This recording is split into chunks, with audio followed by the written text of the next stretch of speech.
It's another wonderful Wednesday, and I'm Alexander Keaton. As always, I've got my Rio Nick Bradshaw. Aside from some plumbing disasters I'm currently experiencing, I'm having a pretty good day. How about you, Nick? Yeah, I mean, I hope all is well. I hope you don't go floating away on us.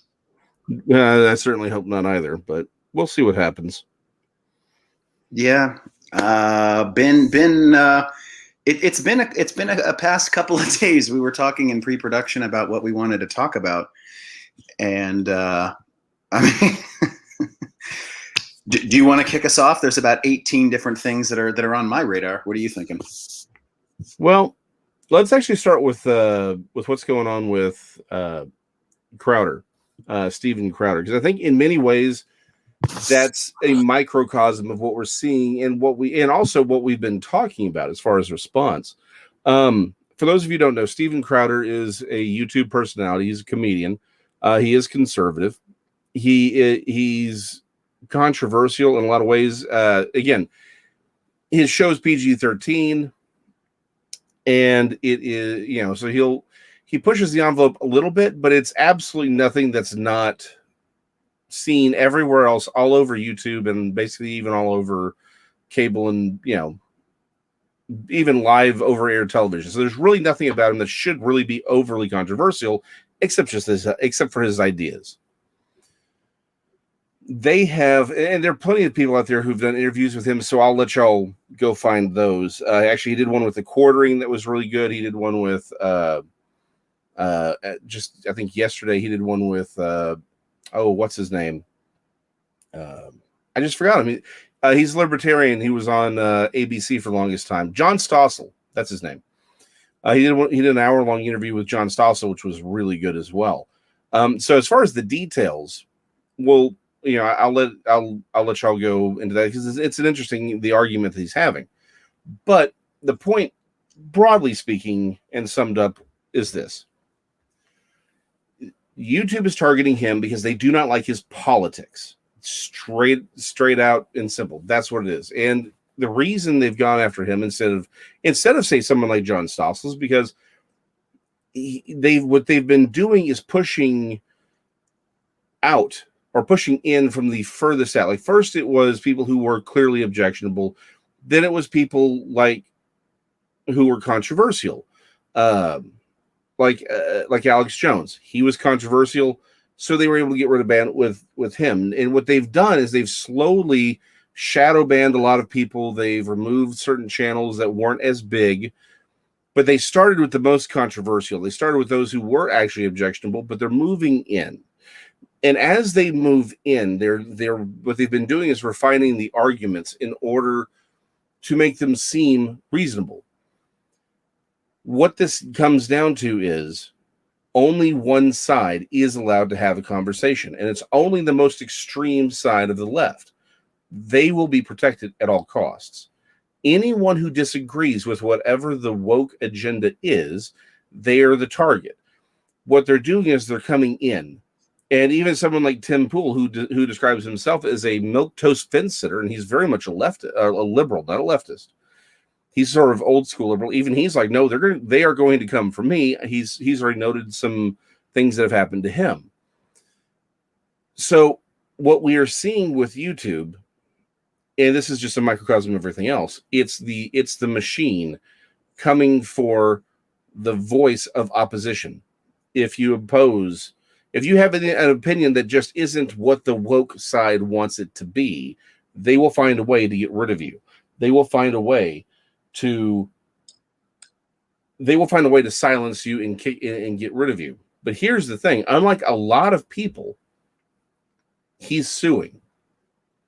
He's actually fighting back, and this ties into what I said, or what we said on this channel weeks ago, which is we have to start using lawfare the same way that a lot of these woke leftists have done for years. We have to defend ourselves by taking on lawfare. That means when someone when these leftists go after people, we have to make it so cost prohibitive that they turn tail and run, that they actually stop to think twice.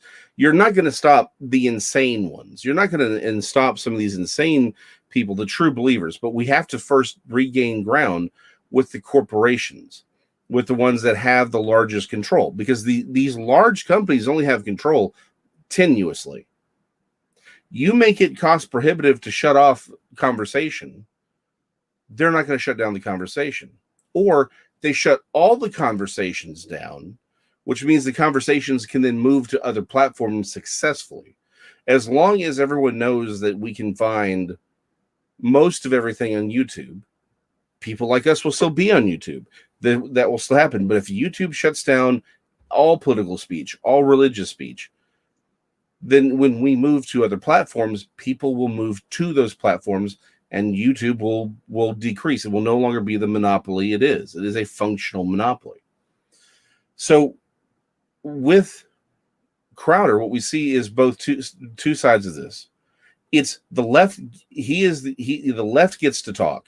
The left gets to have the most extreme, absurd, conspiracy theory laden opinions, and they get to say it all day long. They get to promote violence all day long. Nothing ever happens to them. But there is no free speech for the right. And yet, what we see with Crowder is there's resistance to that idea. He's actually fighting back. Same thing with the New York Times and Veritas. Veritas is suing Twitter. I know, actually, I think there was some legal action between Crowder and Twitter as well. But Facebook is now really going to be the big one. But Veritas is suing the New York Times. And the New York Times, in their defense, was, and this is, remember, this was branded, and even the judge didn't buy this. It was branded as, this was a news article and you lied. And their defense was, well, no one would believe that it was, that this wasn't anything but an unverifiable opinion. Even the judge came back and said, you can't use that defense if it's not an editorial. But what they did was he got them to put, and this lawsuit's still going on, but what Veritas got them to do was on record say that the New York Times, the non-editorial, the news section of the New York Times, is unverifiable opinion. That was their defense in court. This is the fight. This is how we do it. We take them to court. We make them say the truth out loud. Is it a tiny, tiny fraction of a victory? Yes, but it's the closest thing to victory we've had in a long time. And this isn't the only ground where the leftists seem to have all the rights in the world and not for us. Again, it's for me, but not for thee. They're happy to get rid of the police for the poor people, but by golly, the Capitol is going to be surrounded by military personnel and walls and gates, and they'll shoot you on sight. But no, we don't need police officers for poor people in crime-ridden neighborhoods. So, we've talked on the show for a long time about what to do, and I'll state again from my position thematically across this show. I don't want to take a left, right, us, them, good guys, bad guys, black, white perspective on this, because I feel like the concept of a good idea transcends all of these things. And what we need to battle with are better ideas. Better ideas should win in the end, whether economically, militarily, personally, spiritually, physically, emotionally, or mentally. And I think that that's where the better idea wins out. Now, one of the ways that we can also create a landscape to compete with what is out there is to find new channels to engage. So, to the concept that we always address about what can we do? Well, right now, anybody listening to us on a computer or device that has searchable capabilities on the internet, you can go in and set your default setting to go and not use Google as your search, but use DuckDuckGo. DuckDuckGo, I'm not endorsing. I'm simply providing an alternative. But if you read about it, and I'll let you guys do that if you'd like, the concepts of privacy and track blocking and encryption and whatnot can all be discovered by them. Again, it's not our show's endorsement. I'm just trying to provide options other than Google, because when you feel as though you're locked into one channel, there's a great routine for those of you who know who the comedian Eddie Izzard is. And Alex, I know when I was graduating college and you were in town, this was the big show going around at the time that we were all laughing about. And there was a scene where he makes this joke about Marie Antoinette, let them eat cake. And he said, well, then, I had a teacher once say, well, they let her eat the guillotine.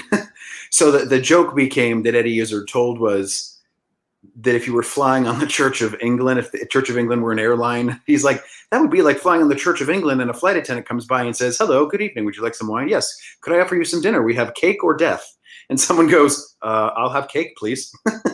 And it gets to the next person and they go, I'll have cake, please. And it gets to the third guy and he goes, well, yeah, I'll have cake. And they're like, well, we're out of cake. We didn't expect such a rush. And he goes, wait a minute. So you mean my option is or death? And so what I'm getting at is when we look at it like, well, there's nowhere to go. It's just Google or nothing. It's just cake or death. DuckDuckGo and other search engines out there are there. Are we just a few people on a site? Sure. But how important is it to you to be able to step away from these platforms? So that's one example. Number two, something I would recommend as a actual tactic or an actual step you can choose to take should you elect, again, not an endorsement, just an alternative. For those of you who are aware and who know who Peter Thiel is, he was a guy that came up in the Palantir founder and Silicon Valley type, but a conservative. And he worked with, I believe, Musk years ago. And he's been a massive investor.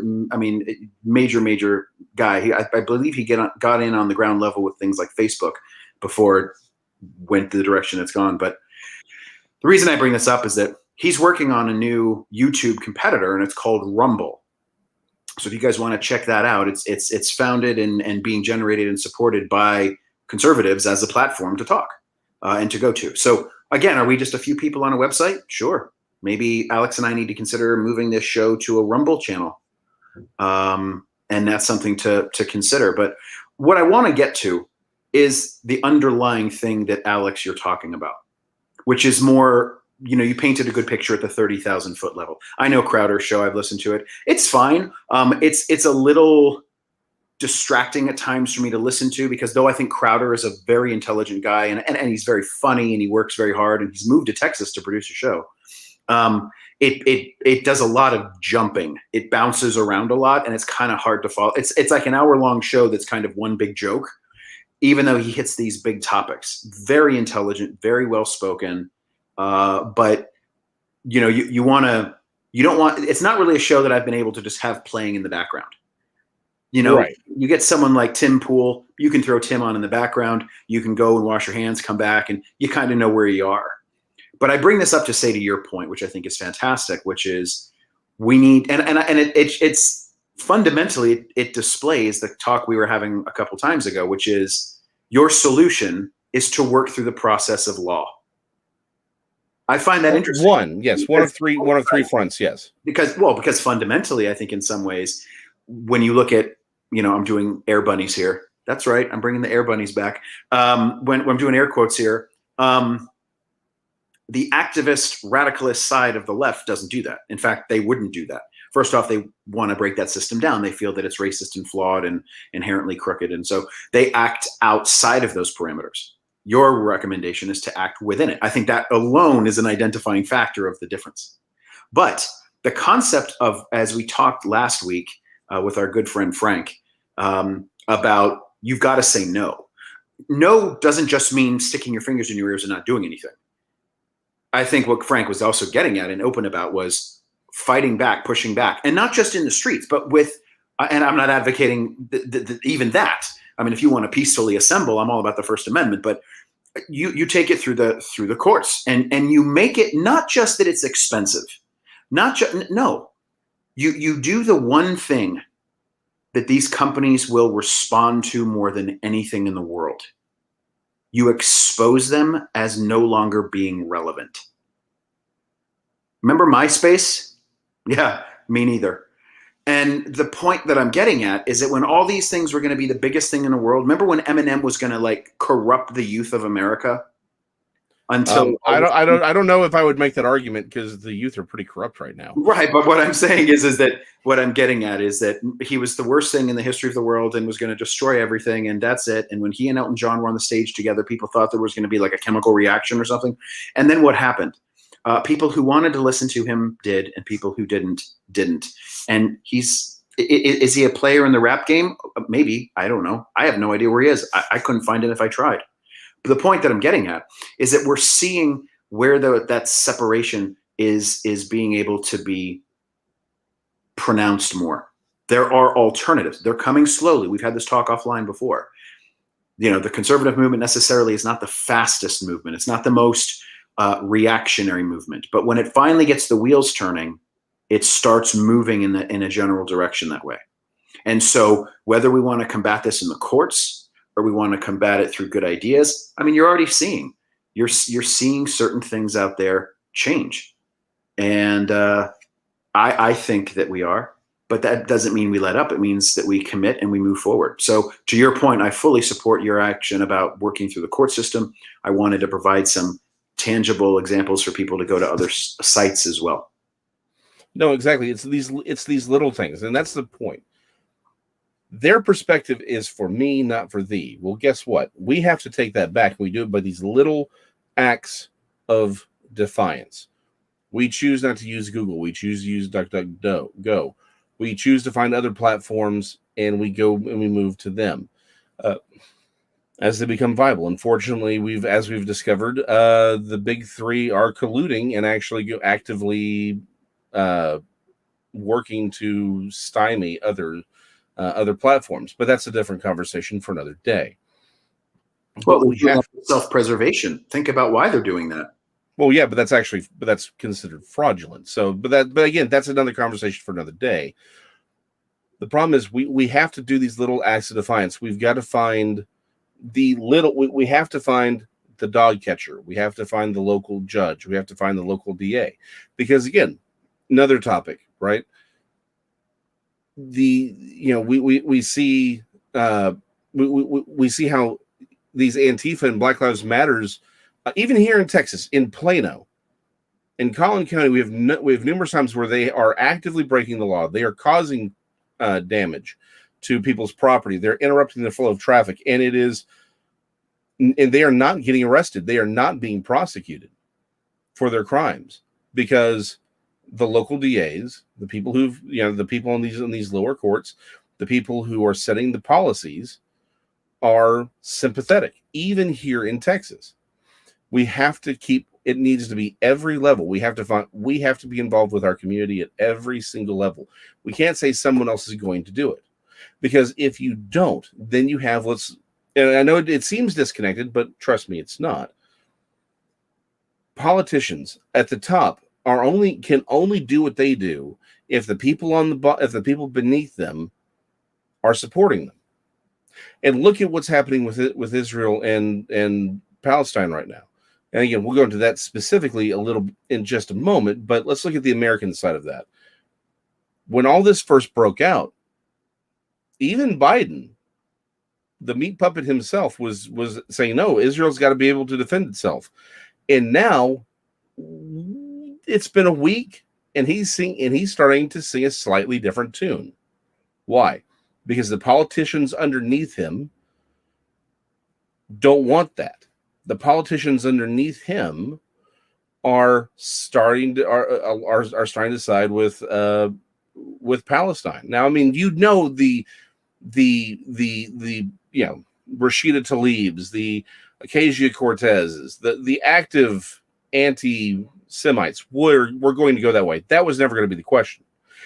But when the quote unquote moderates, I just forgot the name of one, he actually, like literally a week ago, came out and said Israel's got to defend itself. And then this week, he's now trying to block the sale of guided missiles to Israel.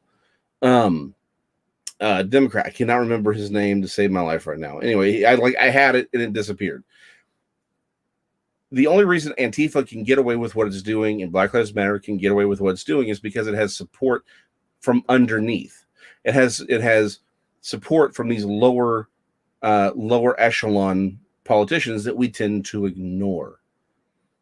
But imagine what would happen if all of these lower level echelon politicians, DAs, the people who are sort of more where we are, agreed with us. If they actually believed in things like liberty. And again, this isn't a Republican or Democrat thing. This is a truth thing. Although, let's be honest, it does seem like the line is getting much, much darker as far as what side everyone gets to be on. One side doesn't like the First Amendment, one side does.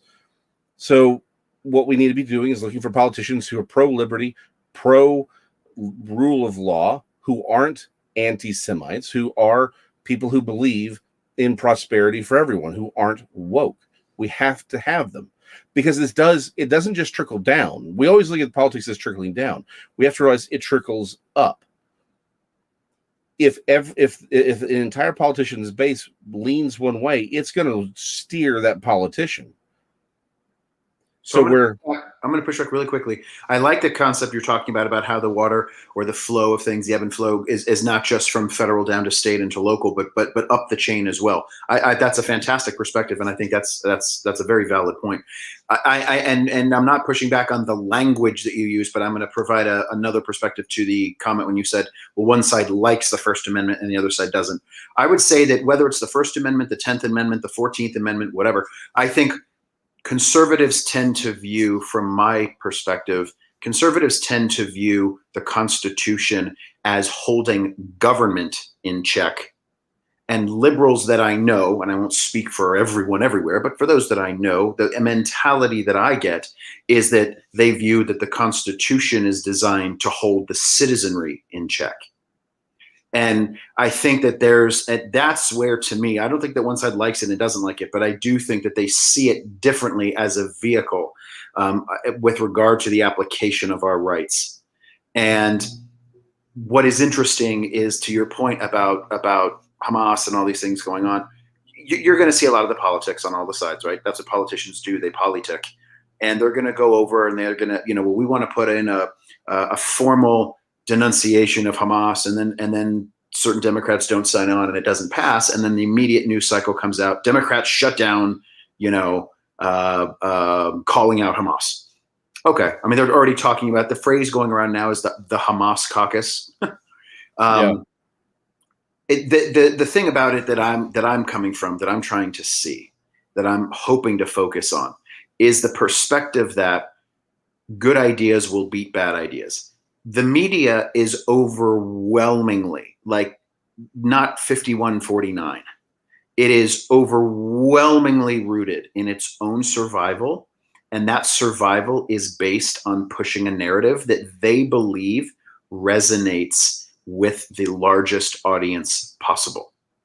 However, what's interesting is that if you look at the number of people that watch Rachel Maddow, Brian Stelter, Cuomo, Anderson Cooper, Steven Crowder, Ben Shapiro, wherever you go, right? Let's just use let's use the nightly cable shows because they're an easy perspective. The average number that you see goes anywhere from I've seen it as low for CNN, as low as like 400,000 to 700,000, and then as high as 2 to 3.2 million, somewhere in there on the high side. Okay, let's call it 3 million just for math. So if there's 3 million people, that means that if you look at the factor, 3 million out of 300 million on basic mathematics is what percentage? I couldn't tell you. I'm sorry, I can't do math in my head. Oh no, that's okay. That's I have a calculator for a reason, dude. No. So I ask and I say the percentage is so fractional that it's absolutely tiny, right? So it literally is a number that is so minusculely small. And yet when you watch the news, you would think every single American is running around just being crazy, right? If we look at it, it would be 1%, right? And that's using the biggest number they could ever hit. They're not going to hit 3 million every time. If you guys are out there right now and you're checking your stats on viewership, Okay, 700,000, 100,000, or 500,000, a million, whatever. Okay, now the numbers are getting fractionally smaller each time. Okay, so by saying 1%, I'm giving them a massive rating. Okay, 1%. Let's do basic math. That means 99% of the other people aren't watching it. But to watch the news, you would think that every American is just split 50-50 on politics all the time. I don't think that's the case. I don't think that's remotely the case. Okay, so 1% of the population, I pulled up my calculator, is 3,200,000 people. Yeah, and I said, it's funny. I think I said 3.2 million as the high end of the number that we would see. Yeah. So call it 1%, right? I'm going off of a number of basically 300 to 330 million. Okay, so what I'm getting at, and don't worry, Alex, I had to spark up the old brain here to do public math myself, my friend. But what I'm getting at is that at the end of the day, those numbers are minuscule. So the question then becomes, well, wait a minute, where did 80 million people come out for Joe Biden? Where did this happen? Now, you can go down the lines of voting irregularities. You can go down the lines of what I found to be a problem that I physically consider more equally important, if not more, is the way that state legislatures violated their own state constitutions publicly. They didn't do it in hiding. They openly declared it. And so I'm looking at someplace like Pennsylvania. But what I'm getting at is that where we are right now is this going to the well on this information. When your average American is watching the news, I don't know that they're seeking out alternative media through the internet. I don't know that they've got the time. I don't know that they've got the access. I don't know that they've got the knowledge of it. Steven Crowder doesn't have the funding behind him that somebody like CNN does. So the narrative that's out there that is being pumped, even though to a small group, is still overwhelmingly in one direction. And they believe that they can do things like spin elections, spin public opinion. I mean, you can study this at graduate level research. But what I'm getting at is that when you're seeing these politicians, and you're absolutely right, I've seen the comments. The president of the United States himself, in a matter of what, 4 days, maybe a week, went from Israel has the right to protect itself to, well, there should be a ceasefire kind of from all sides to Israel needs to lead the ceasefire. Well, that indirectly says that you endorse the other guy, which puts rocks into the hands of people standing against Israel. Now, the question that I have to ask for politicians is, I believe there are 55 Arab states in the world and one Jewish state. Why is it that one Jewish state seems to be the focus at all times about its sovereignty? There are Arabs and there are Muslims that live in Israel peacefully. Saw an interesting piece of information come out where a gentleman who's an Arab Muslim living in Israel was saying, stop calling on people to attack us. We live here. This is our country too, and we're proud of it. And I don't put words in his mouth, but as a citizen of that region, that they were being affected. And that's the irony, right? So this isn't, but again, I would ask, why is it the focus on Israel this way? Why? You're just seeing it now more blatantly. You're just seeing it more publicly now. Again, we've said on this show 100 times, like them or not, respect them or not, this era of woke liberal politician openly tells you their crazy ideas out loud. They're not hiding it. Beto O'Rourke said, I am going to take away your gun. That's not soft language. That's not even a threat. It's a promise. Rashida Tlaib, Ilhan Omar, this is an apartheid state. This is a terrorist state. They're not using statesmanship. They're not using diplomacy. They're not using threats. They're using what they believe to be the truth and what they believe to be as fact. That's, to me, the danger of what we're seeing. It's not the danger in the language. It's the depth in the belief. They're not going to call out Hamas. They can't.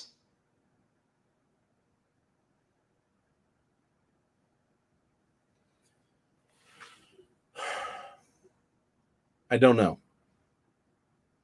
I let me rephrase this.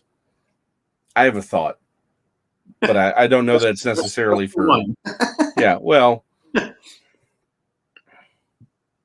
there's only so many things they can be said on air. We'll say it that way. But it is clear that I'm going to choose my words very carefully. Those in the administration who are really the ones handling foreign policy do not necessarily favor Israel, and the administration has no real connection to them, and so they're easily swayed by the anti-Semitic rantings of those in their caucus. So this goes back to what we were saying earlier. The rules for thee and not for me and not for thee is only combated when it can only change if we fight back and take back all of the little pieces. Again, if he believed, okay, I'll give Joe Biden a little more credit than I've given him recently. If Joe Biden thought for a second that most of the people beneath him on his side was pro-Israel, he wouldn't have moved. But he knows but here's the thing: he knows that the radicals, he knows that Antifa and Black Lives Matter are actually anti-Israel, and again, they're the ones willing to burn things down. And he knows that the local DAs, the local sheriffs in those cities are going to let him go. They know he knows where the support is, so that's what's moving him. I think he is competent enough to understand that. That's why this matters, which is why it's going to be, rules for me, but not for thee. And again, so here's what it is. Israel gets to defend itself until it doesn't. Well, here's an update in real time. Facebook just shut down a pro-Israel page after it was reportedly targeted with hate speech campaign. Okay, so the Jerusalem prayer team, which had tens of millions of followers, as is being reported, was reportedly shut down after it was flooded with comments from people who actually allegedly said that they wanted it taken offline. The problem is, as they went in and further investigated this, it appears as though there were many people that had written and said that they never wrote such a thing. So it's very simple what you do. You create a spoof account, you hop on a page, you say a bunch of really hateful things, you have a bunch of people, trend it, make it go viral, it pops up on their algorithms, and it shuts it down. Okay. It's sabotage. And it's not like, and again, it goes back to just like YouTube. You think Facebook doesn't know that's what happened? Yeah, I mean, and I don't mean sabotage like some World War II conspiracy. I mean, I know. It's playing. I'm not trying to sound like some cuckoo clock here. I'm saying you play the numbers. That's it. That's all you have to do. I mean, I'll give you an example. There was a time, and I think they changed their policy because before I finish this, by the way, all you guys are going to know immediately what I'm going to say. But just think about it. And let me preface by saying, I do not believe that any of our friends, family, and fans of the show are by any means criminal. I don't think that for a second. But I'm willing to bet when I describe the situation, you could see how this situation could be exploited. And that if you wanted to exploit it, not illegal, it's a process that's there. In fact, you'd think about, well, hey, if that's how it works, then let's be smart monetarily. There used to be a program that Bank of America brought up, and it was called Keep the Change. Do you remember that, Alex? Oh, yeah, absolutely.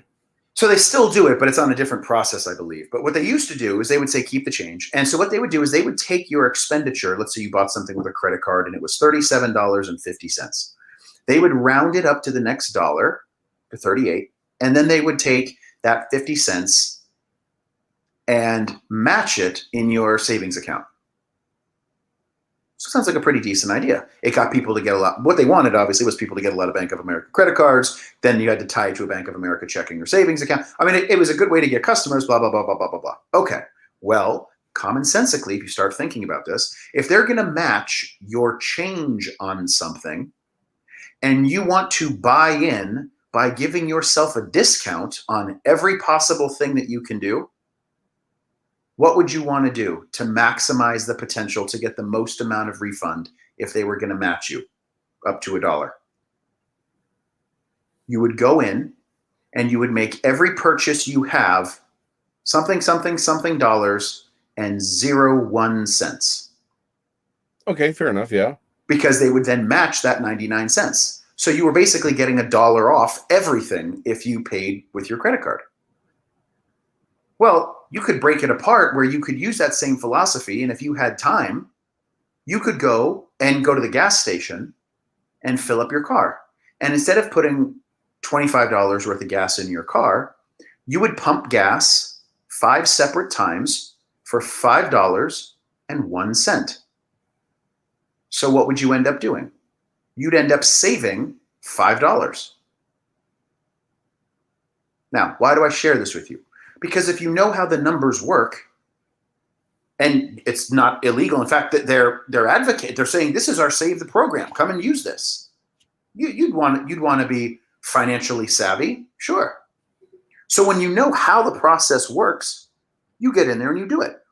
If we had an orchestrated effect, you could jump on every lefty site in the world, blow it up with hateful messaging, then complain that you're being attacked. In other words, Alex, you get an account and you start berating me. We talk about it offline and we're, hey man, I'm going to get to this site and I want you to start doing this. And you just start attacking me. And then I start saying, please, I need help. I need this person blocked. I want the pay. You get enough people to campaign like that, you shut it down. I'm not saying that's what happened. And I use the term sabotage the way that, Bugs Bunny used to say sabotagey. But, what I'm getting at is, does it surprise you? No, absolutely not. The era of even trying to hide these things has been replaced by two things. Number one, outright declaration, I'm going to take your guns. And has also been supported by a media that will either not cover the story at all, bury the story, or story that came out about Stacey Abrams, they'll let you edit it after it's published. Yeah. To literally change history. Okay, well, that's the Russian Revolution. I mean, that's officially what you're looking at in the rise of the Soviet Union. So all that I'm getting at this is, to me, it's not the guts or the chutzpah or the can you believe these guys? That's not what it is. That's not the part that's frightening. The part that's frightening is how deeply they believe it. Yes, I believe there are a lot of politicians that are literally following tracking to see, oh, I need to step back. I don't need to say that. And of course, the same thing has happened. Andrew Yang, who got a little bit of buzz because he hung around the presidential nomination process a little longer than people thought, decided he wanted to run for mayor of New York. Well, now all of a sudden he put out a comment about how Israel can defend itself, and then he had to pull it back and go, well, I need to rectify that. I need to walk that back. I love that phrase. I need to walk that back. Because he can't hold that. In the left, you've been given the playbook about what we believe. If you violate or veer from it, you're out. Then we send our cancel culture dogs after you and ensure that you're destroyed. Yeah. This is why I've been saying on this show for a long time, this process is not sustainable. Forget going after the conservatives. This will eventually devour itself. It is not sustainable. But how much gets destroyed along the way is the question. Sure. Absolutely. Absolutely. But if you're not wise enough to defend it and see it and to understand it and to fight back against it, then to be quite honest, we'll call it political Darwinian law. Yeah, I'm not saying it's fair. I'm not saying it's right. And I'm not talking about individuals and people that are unfairly being canceled. I'm talking about when there is something that's, let's use Andrew Yang, okay? If you're not strong enough in your conviction to say something and then not step back and retract it and pull it back, then A, you don't know what you're talking about well enough. You're not educated enough on what it is that you are talking about, and therefore you shouldn't open your mouth about it. Again, if we live by those rules, no one would say anything, and then the world would be in a much nicer, more harmonious place. Well, it certainly would be a lot quieter. But I think Yeah. that's the perspective that we have right now. We have a lot of people pushing these, and whether it's Crowder fighting back to your opening comment, or whether I mean, let's make it abundantly clear. These organizations, they may not like what these guys are saying and doing, but they rely on them because it keeps them in the headlines so that they can basically, you know, reaffirm themselves at the bowing, you know, to the ring the way that they want to, so that they can basically get out there and peacock and show all their pretty feathers. You can't sustain this, because I'll give you a perfect example. I'm not making this up. This is an actual story that came out. This is an actual news story. Okay, I want to preface for our listeners, what I'm about to say happened in the news in America. Okay. Okay. Caitlyn Jenner is now being accused of transphobia. Caitlyn Jenner, who was given the ESPN award for bravery, who was recognized by many, I don't recall the exact publication, but I believe was Woman of the Year. The question has to be asked, when it was breaking boundaries of gender, it was all about Caitlyn Jenner. When it was breaking boundaries of sports, it was all about Caitlyn Jenner. But when you put the two together and you have a story that talks about, well, let's see who we're talking about. We're talking about an Olympic medalist who is transgender, talking about sports for transgender people, and violated the code, the edict, the canon that they are to follow, immediately becomes enemy number one, public enemy number one. Yep. This is not sustainable. If you build your argument on the concept of ideas or people, it has to collapse. That's why the only thing we can do, when I said earlier, is we have to fight with ideas through the court system. I'm with you on that. Use law and order. But you have to have the better idea. And their ideas, and when I say they, I don't want it to be us and they and them. I'm talking about the ideas that are being broadcast and rebroadcast through the media of these concepts that I just don't think, as I said earlier, that it's not 51-49. I just don't believe that. Everything in the last 5 years that wokeism has touched, it has destroyed. The Academy Awards had a lower viewership than my nephew's 4th grade t-ball game. They have actually canceled themselves. You want an example? The Golden Globes. Hollywood canceled itself. Because guess what? At the end of the day, when you see yourself as the victim and everybody's the bad guy, eventually it's going to internalize, I think. And you'll start canceling things around you that you thought you supported at one time. So the Golden Globes are gone. The Academy Awards are a joke. Basketball is down 45% in viewership from 2011. 45, not 4 or 5, 45% in viewership since 2011. Not 1970, 2011. Arguably one of the best players in the game since Michael Jordan is in the limelight and winning championships and doing everything you can do, and the league can't pay people to watch it. So between sports, Hollywood, and now you're seeing schools that are pushing back. Oh, and by the way, the founder and one of the main advocates of the 1619 Project, you may have seen she was offered a chance to have a tenured position at North Carolina. That offer has now been rescinded.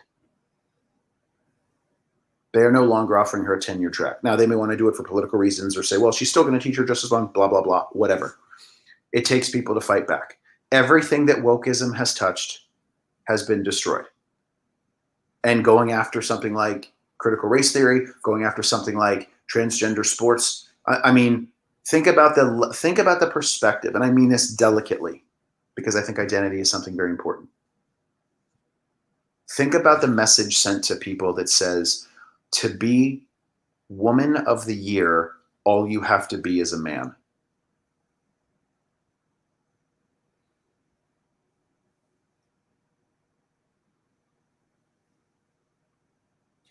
so many jokes. Unfortunately, I don't think there are. Well, that's the problem because again, you're right. Actually, you know what? what? Let me refine. I like your your reframing there. You're right. That's the problem. We can't even joke about that. That is Oh, the truth. no. Not the way. Sorry, you caught that. You took that to a funny level. I see what you did. No. I mean, unfortunately, it's not a joke. It is serious because there are friends of mine who have baby daughters and young children that are young women and they're going to grow up. And do I think that this is going to be some cataclysmic thing in the universe? No, I really don't.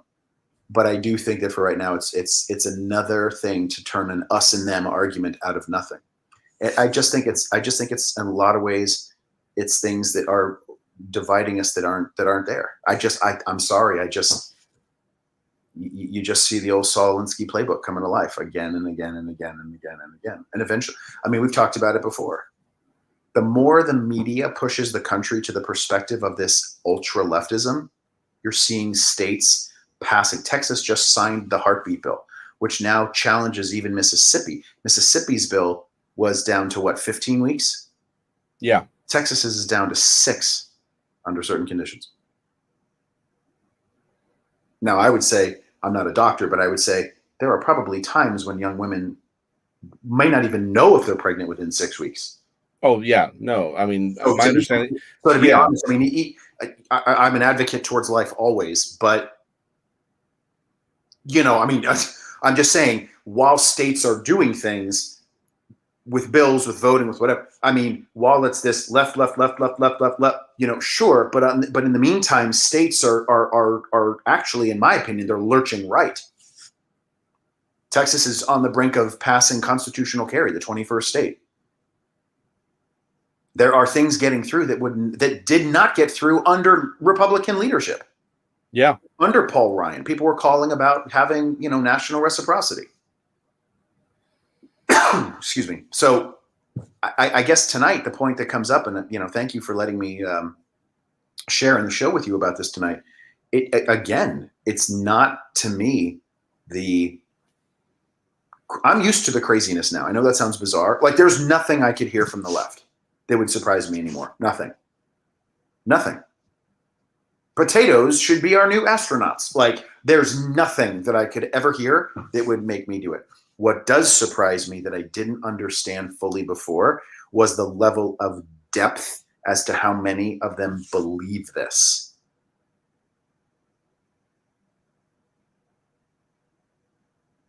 That's a good point. Well, I mean, legislate that away. All you can do is find ways to have them removed from that environment. So you have to vote them out.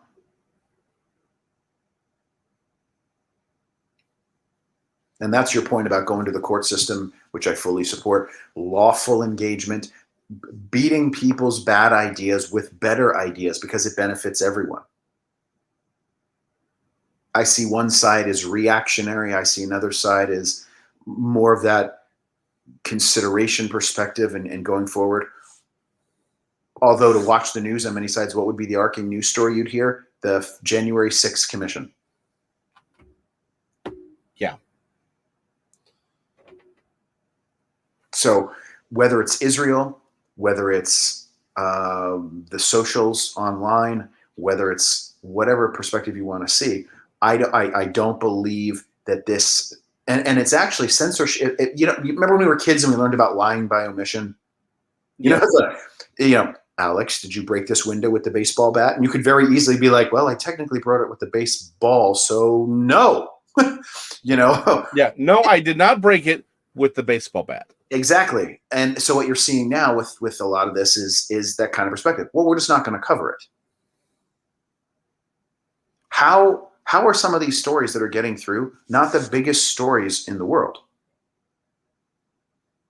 Vice President Harris has not gone to the border. She was appointed as the czar, the border czar. She's not even gone.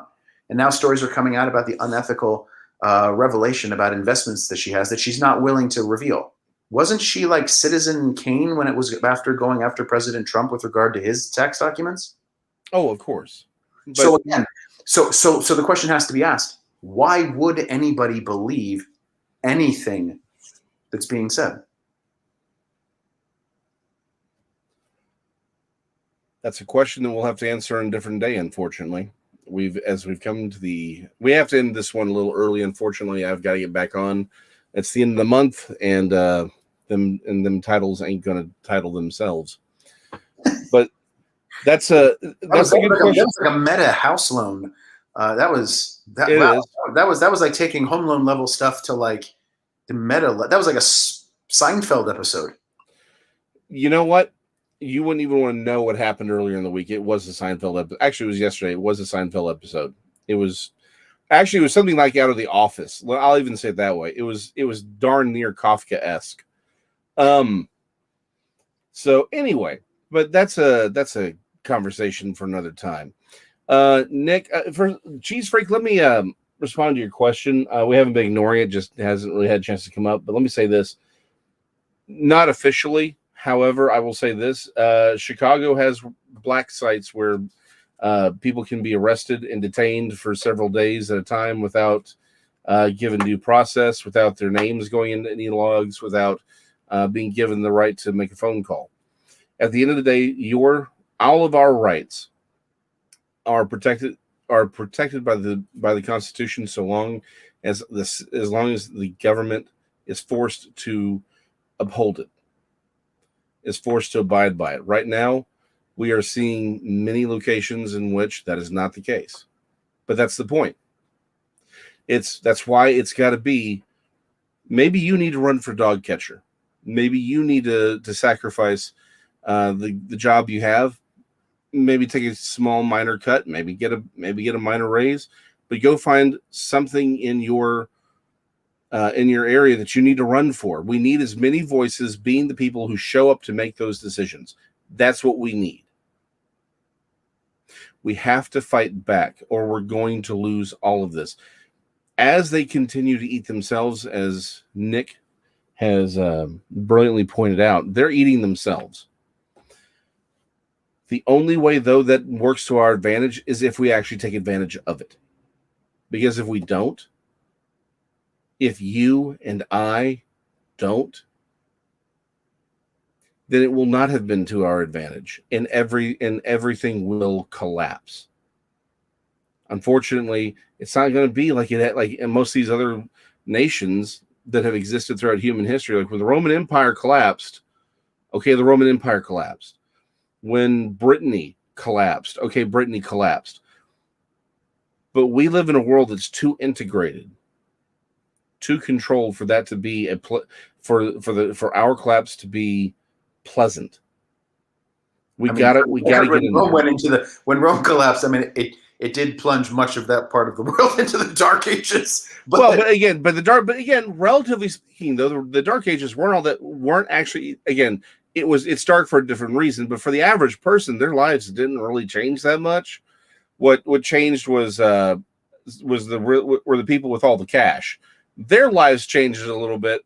But that having been said, that's a history lesson for another time. The problem is, again, let's get back to that title. Anyway, point being, guys, we're gonna catch y'all next time. More things are gonna happen. Hopefully, we'll get some more good news in for that time, so we can talk about, again, how do we keep moving forward? How do we do these things? But let's just keep looking up. There is hope, but we got to be the ones to take this fight to. It's got to be on the ground level. It's got to be every single one of us. We can't pass it off. We can't pass the buck. Every one of us has to be in this fight in some way. Until next time, y'all be good. Nick, you do your best to behave yourself. Will do. Hey, everybody. Thanks so much for checking in. We appreciate your support. Thank you very much. God bless and be safe.